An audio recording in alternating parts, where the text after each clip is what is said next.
El nacimiento y los primeros años. En los últimos años del reinado de Herodes el Grande, en una región pequeña y conflictiva del Imperio Romano llamada Judea, nació un niño cuyo nombre transformaría la historia humana: Jesús de Nazaret. Aquel territorio, sometido por Roma, era escenario de tensiones políticas y religiosas. Los judíos esperaban la llegada de un Mesías, un libertador prometido por sus antiguas escrituras, que traería justicia y restauraría el reino de Dios sobre la tierra.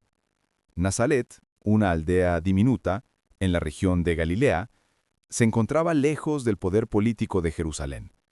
Allí vivía una joven llamada María, desposada con un carpintero llamado José, descendiente de la casa de David. Según la tradición cristiana, María concibió a Jesús por obra del Espíritu Santo, un hecho interpretado por los primeros creyentes como un milagro. Sin embargo, históricamente, se sabe que José asumió la paternidad legal del niño, garantizando su linaje dentro del pueblo judío. El nacimiento en Belén. Poco antes del nacimiento, el emperador romano César Augusto ordenó un censo. Cada familia debía registrarse en su ciudad de origen. José y María viajaron desde Nazaret hasta Belén, un pequeño poblado al sur de Jerusalén. Allí, en condiciones humildes, nació Jesús. Los relatos posteriores cuentan que fue acostado en un pesebre porque no había lugar para ellos en la posada. Aunque las tradiciones añadieron siglos después imágenes de ángeles y pastores, lo cierto es que aquel nacimiento pasó inadvertido para el mundo de entonces. Un niño más en una aldea pobre del imperio más poderoso del planeta.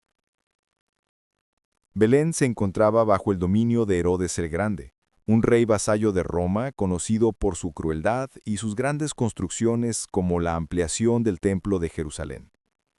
Las antiguas profecías judías hablaban de un líder que nacería en Belén y gobernaría al pueblo de Israel. Cuando Herodes oyó rumores sobre un niño que algunos llamaban el rey de los judíos, reaccionó con furia. Los textos bíblicos narran que mandó ejecutar a los niños menores de 2 años en la región, intentando eliminar cualquier amenaza a su poder.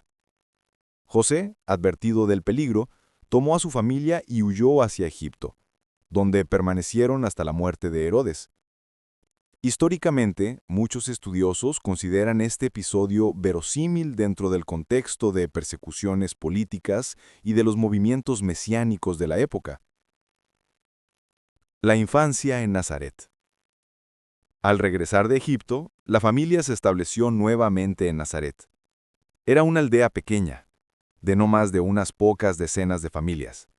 La vida allí giraba en torno a la agricultura, la carpintería y la fe judía.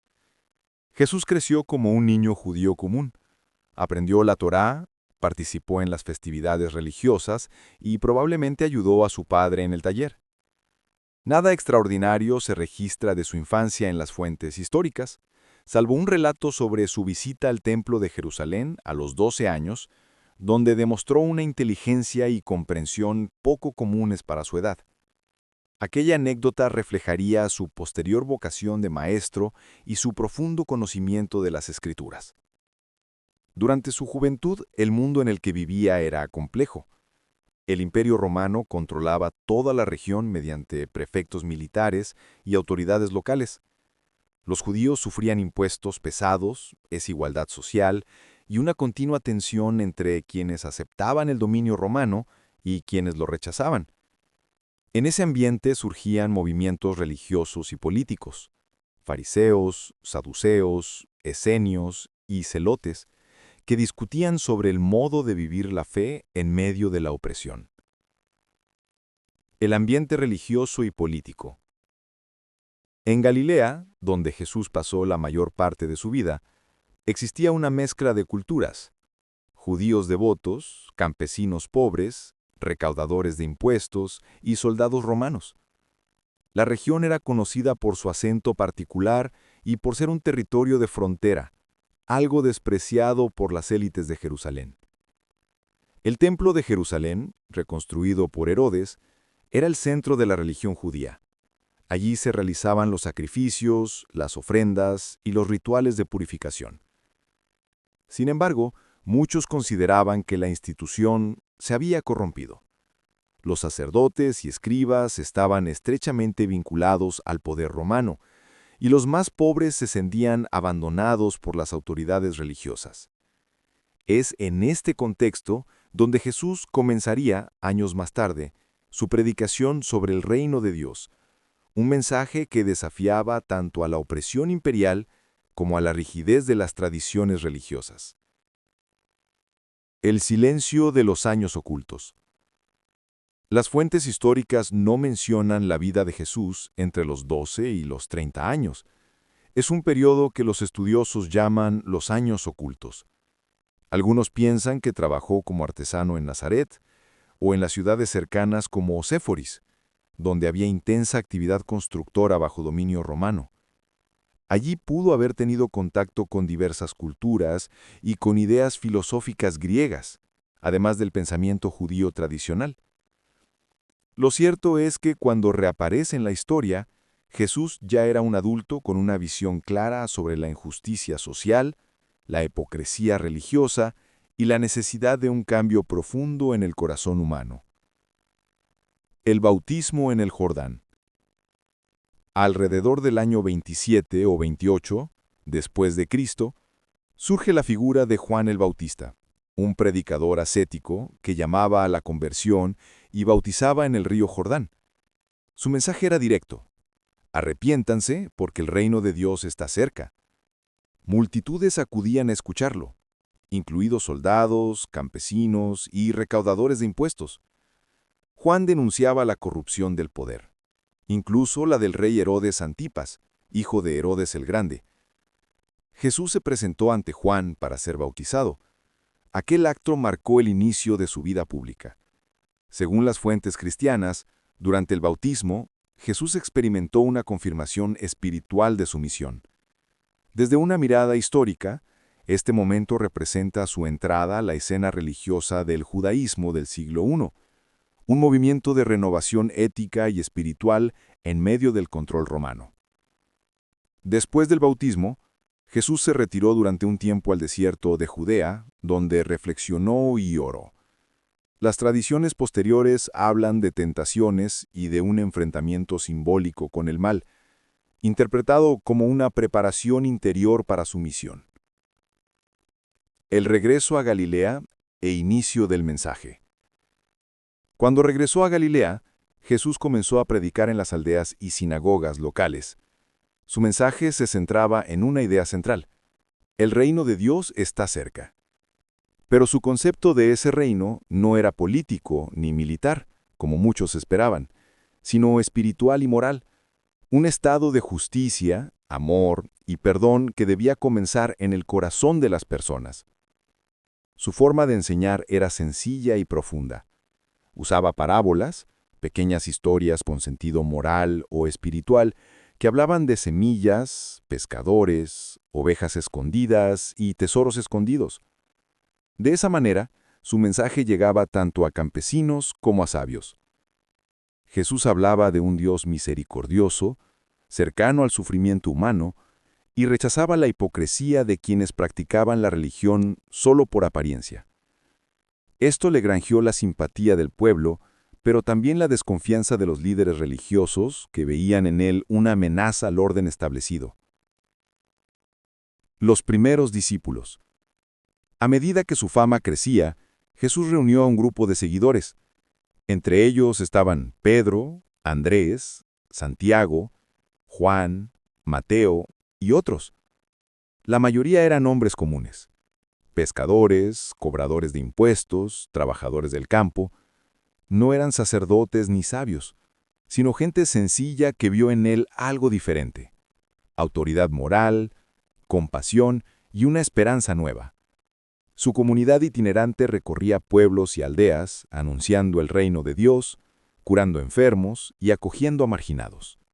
En una sociedad que excluía a los pobres, a las mujeres y a los pecadores públicos, Jesús proclamaba que todos eran dignos ante Dios. Tras su bautismo y retiro en el desierto, Jesús inició su vida pública en las orillas del mar de Galilea, una región donde la gente vivía del trabajo diario y soportaba la opresión romana. No fundó templo ni escuela. Caminaba entre aldeas, enseñando al aire libre en casas humildes o sinagogas. Su mensaje era claro y directo. Hablaba de un Dios cercano, un Padre que amaba a todos sin distinción. Su predicación se centraba en el reino de Dios, no como un reino político, sino como una nueva manera de vivir. Decía que los pobres eran bienaventurados, que los mansos heredarían la tierra, que los perseguidos hallarían consuelo. En un tiempo de desigualdad y miedo, sus palabras fueron una revolución del espíritu. Jesús no buscaba el poder, sino el cambio interior. Invitaba a perdonar, a amar incluso a los enemigos, a desprenderse de la ambición. Donde esté tu tesoro, allí estará también tu corazón, repetía a quienes lo escuchaban en los caminos y colinas. Los signos y las curaciones. Su fama creció gracias a los milagros y sanaciones. Curó a enfermos, devolvió la vista a ciegos, limpió leprosos y liberó a personas atribuladas. Más allá del prodigio, sus gestos mostraban compasión. Al tocar al leproso o hablar con una mujer marginada, desafiaba la exclusión impuesta por las leyes de pureza. Sus acciones decían que el reino de Dios comenzaba allí donde alguien era dignificado. Estos hechos atrajeron multitudes, pero también provocaron oposición. Los fariseos lo acusaban de violar el sábado. Los saduceos, ligados al templo, temían que su popularidad desatara conflictos con Roma. Jesús, sin embargo, respondía con calma y sabiduría. Cuando le preguntaron si era lícito pagar tributo al César, contestó: «Den al César lo que es del César y a Dios lo que es de Dios», mostrando que su misión trascendía la política. El mensaje del reino. Sus parábolas, sencillas y profundas, revelaban su visión de Dios y del mundo. Un sembrador que lanza semillas incluso en terreno árido, un pastor que busca a la oveja perdida, un padre que perdona al hijo pródigo. En cada historia enseñaba que el amor, la fe y la misericordia valen más que cualquier rito. El Sermón del Monte condensó su pensamiento moral. En él proclamó las bienaventuranzas, donde declaró dichosos a los pobres, a los que lloran y a los que trabajan por la paz. Allí invertía el orden social, mostrando que la grandeza está en la humildad y el poder en la bondad. Las mujeres y los marginados. Jesús integró en su círculo a mujeres como María Magdalena, Juana y Salomé, algo inusual para su tiempo. Ellas escuchaban, aprendían y lo acompañaban en su camino. En su trato con todos, Jesús rompía barreras de género, raza y condición. Veía en cada ser humano la imagen de Dios. También se acercaba a publicanos, prostitutas y extranjeros, afirmando que los enfermos son quienes necesitan médico. Con su ejemplo enseñó que el perdón podía transformar vidas más que la condena. Conflictos y decisiones. A medida que su influencia crecía, los líderes religiosos se inquietaban. Su autoridad moral amenazaba las estructuras del poder religioso. Jesús no buscaba enfrentamientos, pero denunciaba la hipocresía de quienes usaban la fe como instrumento de dominio. En una ocasión, preguntó a sus discípulos: «¿Quién dicen ustedes que soy yo?». Pedro respondió: «Tú eres el Mesías, el Hijo del Dios vivo». Esa confesión marcó un giro. Jesús comenzó a hablar de su destino, del sufrimiento y la muerte que lo esperaban en Jerusalén. En una montaña, junto a Pedro, Santiago y Juan, experimentó la transfiguración, donde su rostro resplandeció. Fue una revelación de su misión antes del sacrificio. Desde entonces, su camino tomó rumbo hacia Jerusalén. La parábola del buen samaritano y la marcha final. Durante el trayecto, continuó enseñando. En la parábola del buen samaritano mostró que el prójimo no se define por la religión, sino por la compasión. Habló del perdón sin límites y de la fe que puede mover montañas. Su enseñanza se volvía más intensa, como si presintiera el final. Entrada en Jerusalén. Cuando llegó a Jerusalén para la fiesta de la Pascua, la multitud lo recibió con palmas y gritos de hosana. Muchos creían ver en él al Mesías libertador. Pero Jesús sabía que su reino no era de este mundo. Al entrar en el templo, expulsó a los vendedores y cambistas, denunciando la corrupción del culto. «Mi casa será casa de oración, pero ustedes la han convertido en cueva de ladrones». Ese acto selló su destino. Los sumos sacerdotes y el Sanedrín decidieron eliminarlo. Veían en él una amenaza tanto para la autoridad religiosa como para la estabilidad política. Jesús no buscaba enfrentamientos, pero denunciaba la hipocresía de quienes usaban la fe como instrumento de dominio. Entre sus discípulos crecía la incertidumbre.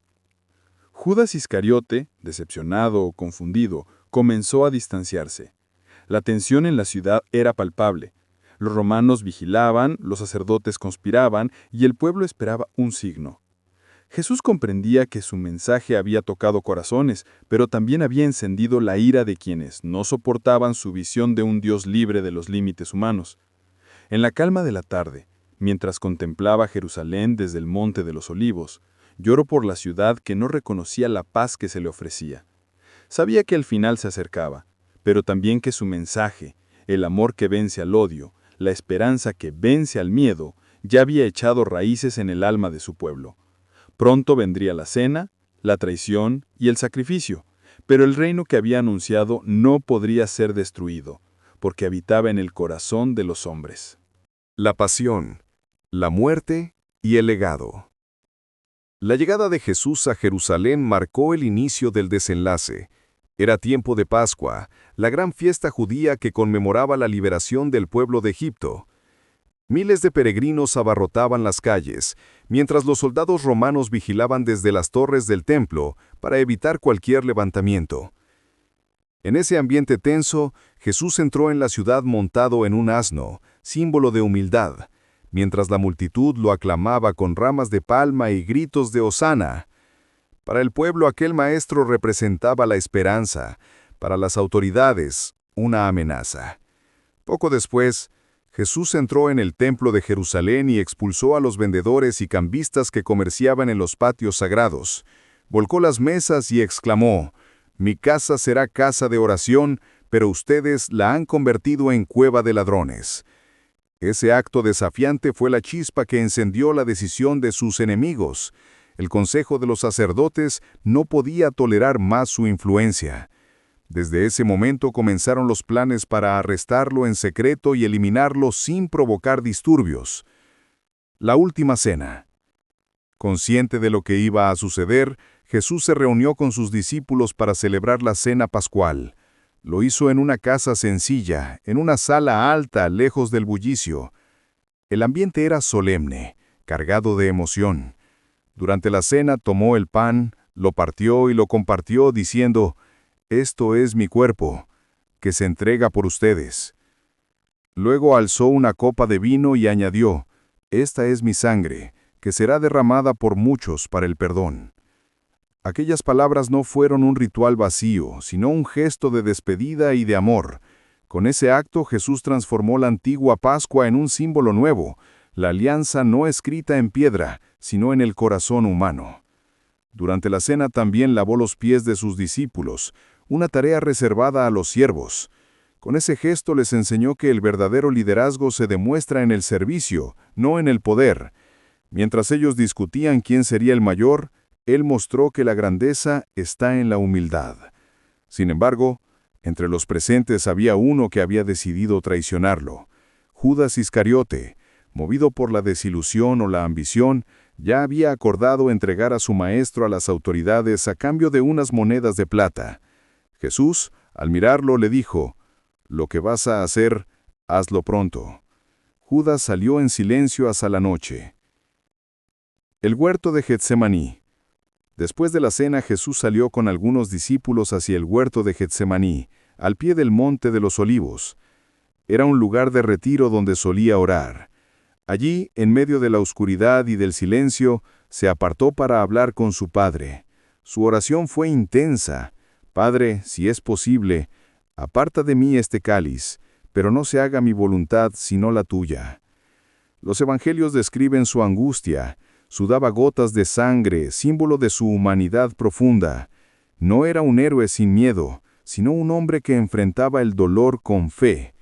Mientras tanto, sus discípulos, agotados, se quedaron dormidos.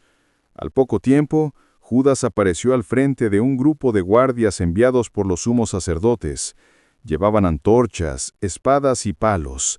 Se acercó a Jesús y lo saludó con un beso, señal acordada para identificarlo. Jesús lo miró con tristeza y dijo: «¿Con un beso entregas al Hijo del Hombre?».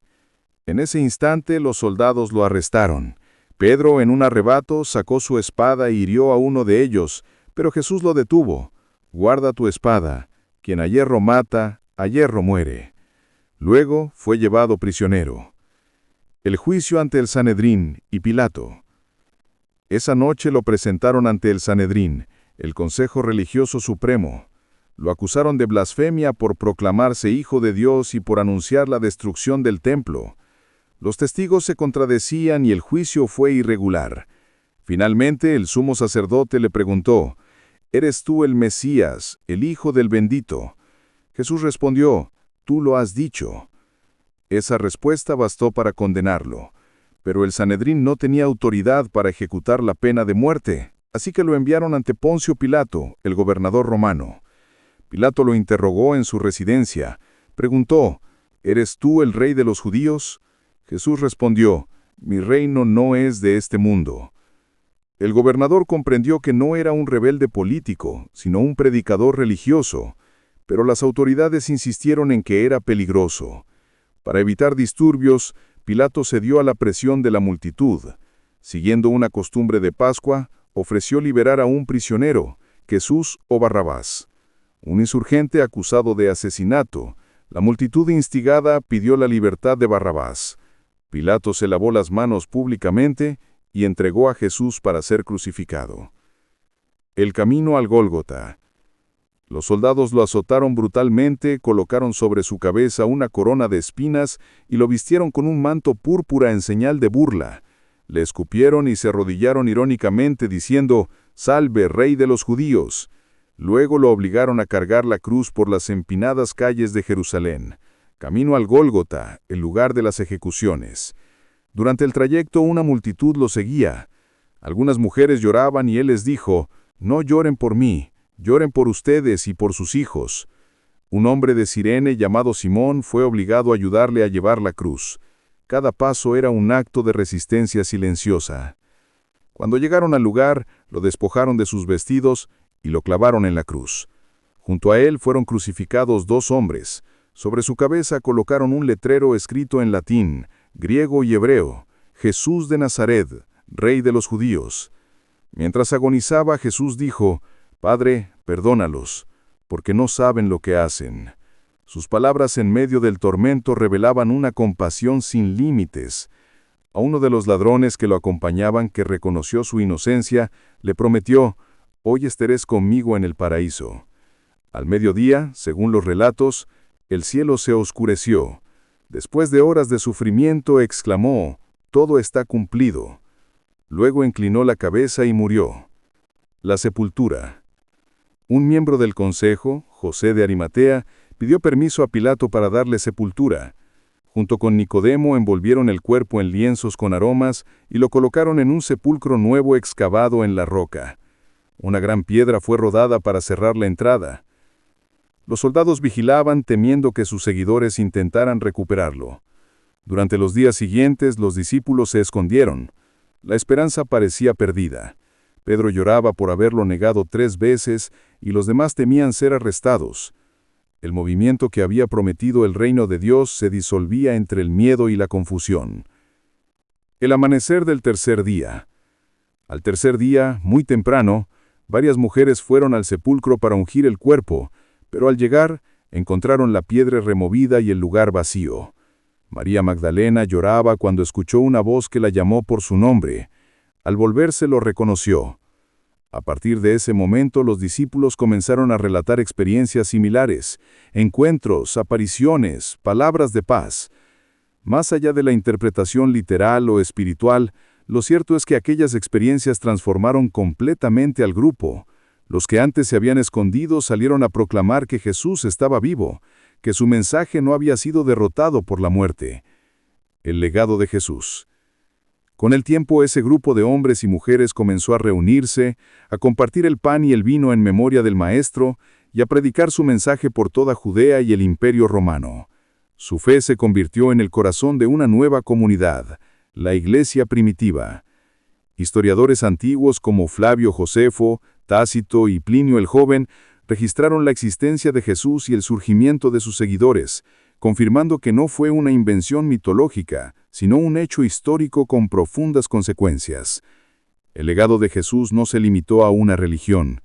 Su enseñanza sobre el amor al prójimo, el perdón y la dignidad humana transformó la historia moral del mundo. Inspiró movimientos de compasión, justicia y paz. A través de los siglos, su figura ha sido interpretada de muchas formas: profeta, reformador, maestro, hijo de Dios. Pero en todas las miradas permanece la imagen del hombre que enfrentó la violencia con misericordia y el odio con amor. Murió como un criminal, pero su mensaje sobrevivió a imperios y persecuciones.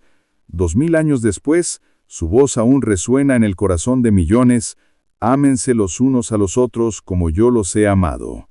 Y así, el hombre de Galilea, nacido en un pesebre y ejecutado en una cruz, cambió el curso de la humanidad no con espadas ni ejércitos, sino con la fuerza invisible del amor. El legado eterno y el nacimiento del cristianismo. Tras los días de incertidumbre que siguieron a la crucifixión, la historia de Jesús no terminó. Para muchos, todo había concluido en el Gólgota, con un cuerpo sin vida y un sepulcro sellado. Sin embargo, los testimonios de sus discípulos comenzaron a cambiar el curso de los acontecimientos. Según las tradiciones más antiguas, la tumba estaba vacía y Jesús se había manifestado a varios de ellos. Aquellos encuentros, más allá de su interpretación sobrenatural o espiritual, tuvieron un poder transformador. Los hombres y mujeres que antes se escondían por miedo, salieron a proclamar con convicción que la muerte no había vencido.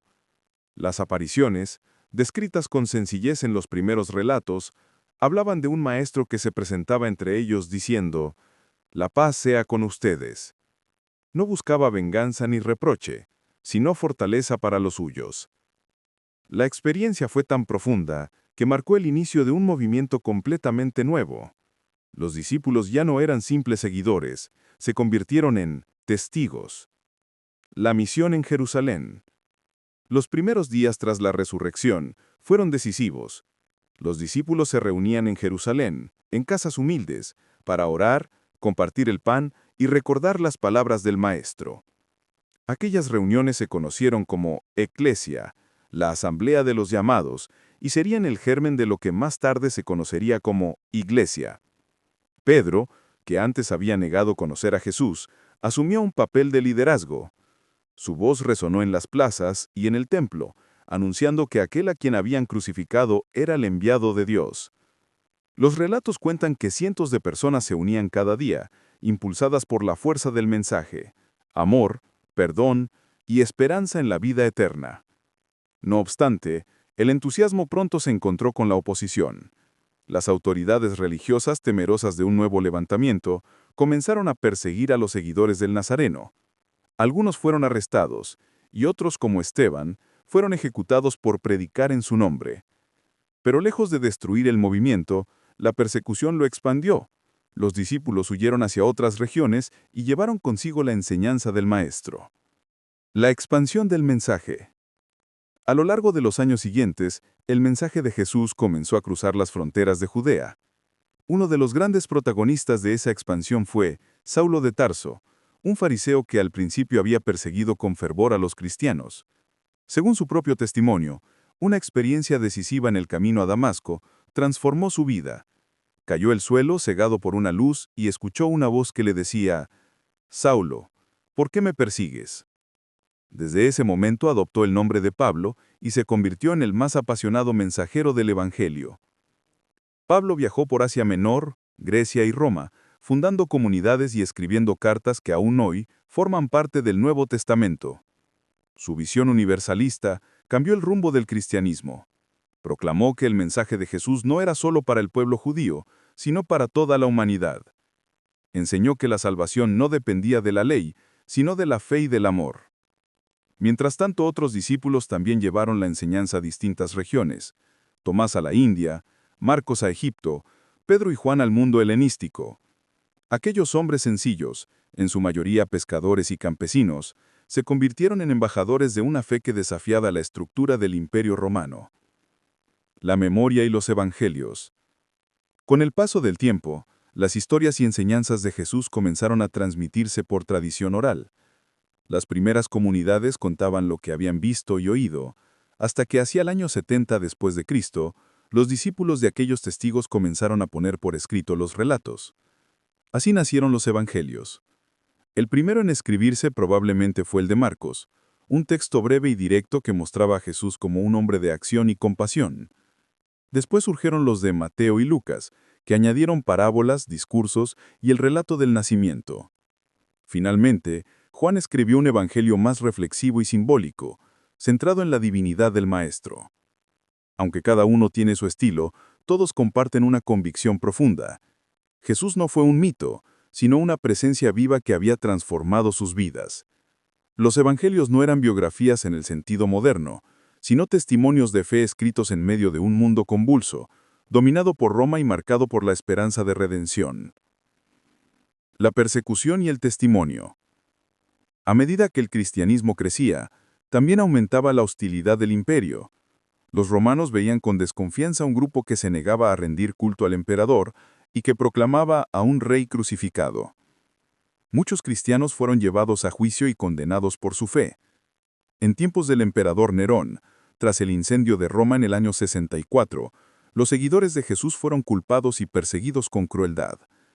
Entre las víctimas se encontraban Pedro y Pablo, quienes, según la tradición, murieron martirizados en Roma. Pero ni la tortura ni la muerte lograron extinguir el movimiento. Al contrario, las palabras y el ejemplo de esos hombres encendieron una llama que seguiría ardiendo a lo largo de los siglos. Del martirio al imperio. Durante los primeros 3 siglos, el cristianismo se extendió lentamente por todo el Mediterráneo. Sus comunidades se reunían en casas particulares, catacumbas o lugares ocultos. Allí compartían el pan, ayudaban a los pobres y se cuidaban mutuamente. Esa solidaridad desconocida en otros grupos llamó la atención de muchos paganos. Con el tiempo, el mensaje cristiano empezó a penetrar en todas las capas sociales. Esclavos, mujeres, soldados y hasta algunos nobles romanos se convirtieron. Finalmente, en el año 313, el emperador Constantino promulgó el Edicto de Milán, que otorgó libertad de culto a los cristianos. Años después, el cristianismo se convirtió en la religión oficial del Imperio Romano. La figura de Jesús, que había sido ejecutado como un subversivo, se transformó en el centro espiritual de la civilización occidental. Iglesias, monasterios y obras de arte comenzaron a surgir en su nombre. La cruz, antes símbolo de vergüenza, se convirtió en emblema de esperanza. El Jesús histórico y su influencia. Más allá de la fe, los historiadores reconocen que Jesús fue un personaje real que vivió en Palestina. En el siglo I, predicó un mensaje ético y espiritual revolucionario y fue crucificado bajo Poncio Pilato. Su vida breve, probablemente poco más de 30 años, cambió el rumbo de la historia humana. Su enseñanza sobre el amor al prójimo, la igualdad ante Dios y el perdón de los enemigos, inspiró no solo a creyentes, sino también a filósofos, reformadores y líderes sociales. Su influencia se extiende desde San Francisco de Asís hasta Martin Luther King, desde Teresa de Calcuta hasta movimientos contemporáneos por la paz y los derechos humanos. Incluso quienes no lo reconocen como figura divina, admiten que su impacto moral y cultural es incomparable. Jesús transformó la manera en que el mundo entiende la compasión, la justicia y la dignidad humana. El legado vivo. Hoy, más de 2000 años después, el nombre de Jesús sigue siendo pronunciado en todos los idiomas y regiones del planeta. Iglesias, templos, universidades y hospitales llevan su nombre, pero su legado más profundo no se mide en monumentos, sino en corazones, en cada acto de perdón, en cada gesto de amor al prójimo, en cada voz que defiende la verdad frente a la injusticia. El Jesús histórico fue un hombre de su tiempo. El Jesús espiritual trasciende los siglos. Su mensaje sigue siendo una invitación permanente a mirar el mundo con compasión y esperanza. Porque al final, su historia no es solo la de un hombre que murió y resucitó, es la historia de la humanidad buscando sentido, justicia y redención.